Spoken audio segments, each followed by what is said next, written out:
Edgar Markov is one of the most popular commanders according to EDH Rec. Is he absolutely cracked, or does he merely represent peak male form? Maybe it's because of Twilight fans. Regardless of the reason, I decided to build a no-expense bard Edgar Markov deck to finally show those f***ing werewolves who Bella really loves. Our game plan early on is to play lots of cheap, effective, and evasive vampires to pump out tokens due to Edgar Markov's first ability. Many of the vampires have deathtouch to help deter attacks against us and lifelink to restore life as we spend it on card draw. We will use the tokens to attack if necessary, but we will also take advantage of death or sacrifice triggers to draw cards and gain mana. This cycle will continue as we play more supporting vampires, including Edgar Markov, and then finally some brutal Haymaker cards to close down the game. We are also packing plenty of versatile removal to suppress our opponents no matter their playstyle, and we have several tutors to grab any piece that we may be missing at the time.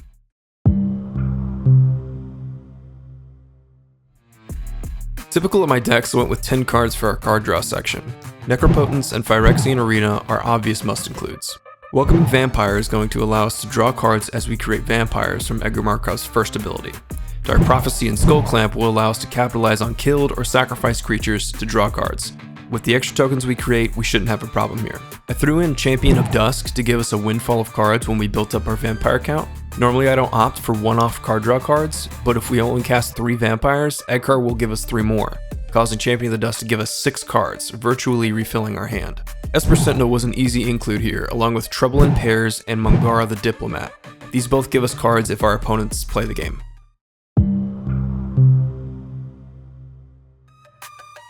Ramp was not easy to come by in these colors, but here's what I feel is the most optimal. We naturally have Soul Ring and Arcane Signet. Sword of Hearth and Home along with Sword of the Animus are going to give us land when we attack our opponents. We have a lot of flying vampires in this deck that we will look at later to help us get through. In white, I went with Smothering Tithe for obvious reasons. Archaeomancer's Map and Keeper of the Accord will keep us from falling behind our opponents on mana at any point. Lastly, we're going with Dark Ritual for some emergency fast mana and Cryptghast for bonus mana on swamps. I included Urborg, Tomb of Yawgmoth to combo with this card, potentially doubling our mana from land.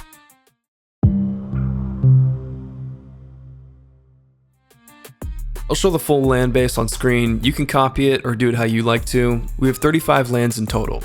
In terms of notable lands, we have Volroth Stronghold and Mortuary Mire to help us recur dead creatures.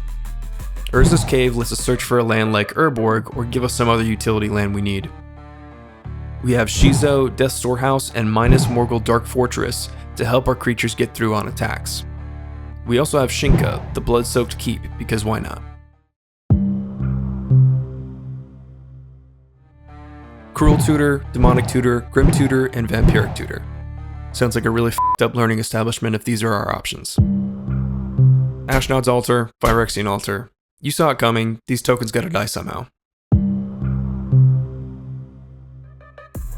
We went with Austere Command for sheer versatility, Toxic Deluge and Blasphemous Act for low cost options in a pinch, Dam is versatile and can be used just like a regular removal spell or board wipe, and lastly Fumigate helps us get something in return for killing everything. Banishing Light, Borrowed Time, and Vindicate give us permanent removal for maximum versatility. Declaration in Stone wipes out armies of tokens. Darksteel Mutation hates on commanders. And Extracted Confession can get rid of some heavy hitters. I included Malicious Affliction because it can get copied, which isn't hard to pull off. King's Assassin gives us a loaded gun each turn if our opponents are attacking or tapping creatures.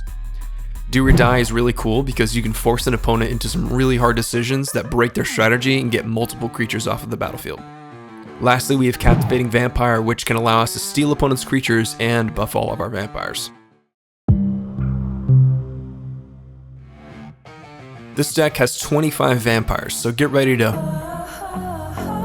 Starting off, we have Bloodhusk Ritualist for hindering our opponents, Bloodline Keeper for extra token creation with a strong potential to create pseudo 4/4 vampires once transformed, and Blood of Vaskoth to buff our vampires as they enter the battlefield. Next, we have Bloodthirsty Conqueror to hopefully regain some life we've likely paid out for card draw. Cordial Vampire will absolutely supercharge our vampires because if you read the card, it says whenever another creature dies, put a +1/+1 counter on each vampire you control. So when your friend's Transformers deck full sends against your other friend's Racist Squirrel Tribal deck, your vampires start taking anabolic steroids. Draenei the Last Blood Chief helps us get creatures back, plain and simple. Elinda the Dusk Rose has the potential to get big and give us a bunch of tokens. Famulus is mostly here for flying deathtouch action, but it does have extra benefits. Malakir Blood Witch helps us dish out some extra damage to our opponents based off of our vampire count. Maverick Fane Dusk Apostle makes tokens when we attack with our vampires. Sanctum Seeker allows us to deal extra damage to our opponents when we attack them.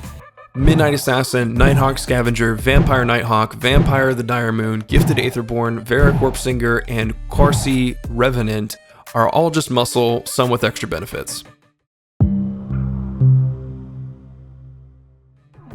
We have 5 cards that give us the edge we need to close out the game. Be sure to check out my Ultimate Tuvasa Commander deck build next, by the way, which can probably take this Edgar Markov deck to the cleaners. Arcfield of Depravity is the first in our lineup of powerhouses. This creature only has to exist on the battlefield to completely cripple your opponent's board state, leaving them open for you to hit them hard. For only 5 mana, it's hard to believe this card exists. Next, we have Balefire Dragon. If it connects with your opponent, anything with 6 toughness or lower is destroyed from its damage. Third, we have Bloodletter Aclyssots, which doubles all the damage we deal to opponents on our turn. Fourth, we have Necropolis Regent, which exponentially adds +1/+1 counters to our creatures when they connect with an opponent. Fifth, we have Westgate Regent, which has Ward to add insult to injury, and it adds counters to itself based off how much damage it deals to opponents. Remember to check out my channel for more build videos and shorts showcasing wicked combos.